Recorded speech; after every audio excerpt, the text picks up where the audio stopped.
vivaient deux orphelins, Afi, une jeune fille au regard courageux, et Kojo, son petit frère. Le jour où leurs parents périrent dans un accident sur le chemin du retour de l'école, le monde s'assombrit. Afi, malgré ses rêves, abandonna ses études pour vendre des arachides et faire du zemijan afin de financer l'école de son frère. Kojo grandit, brillant comme l'étoile d'espoir d'Afi. Grâce à ses sacrifices silencieux, il décrocha un master et fut embauché dans une grande société à la capitale. La chance semblait enfin leur sourire. Kojo se maria, mais sa femme, belle à l'extérieur, cachait un cœur amer. Stérile, elle accusa Afi d'être la cause de tout leur malheur. Kojo, aveuglé par l'amour, coupa tout lien avec sa sœur. Afi, déjà affaiblie par la vie dure, tomba malade.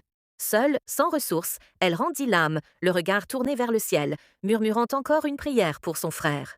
C'est alors qu'une nuit, dans le sommeil de Kojo, une vieille mystique du village apparut. Tu as oublié celle qui t'a porté sans se plaindre. Le cœur que tu as brisé était ta bénédiction. Au réveil, tout changea. Son foyer s'assombrit, les affaires chutèrent, sa femme le quitta. Le malheur s'installa, silencieux mais puissant. Un jour, Kojo retourna au village, le cœur en poussière. Au pied de la tombe d'Afi, un jeune garçon s'approcha. C'est toi, Kojo. Afi m'a souvent parlé de toi. Elle m'a aidé à lire et à prier chaque soir. Le garçon tendit un vieux carnet.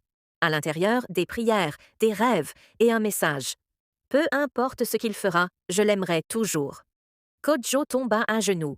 Les larmes ne pouvaient plus effacer la douleur.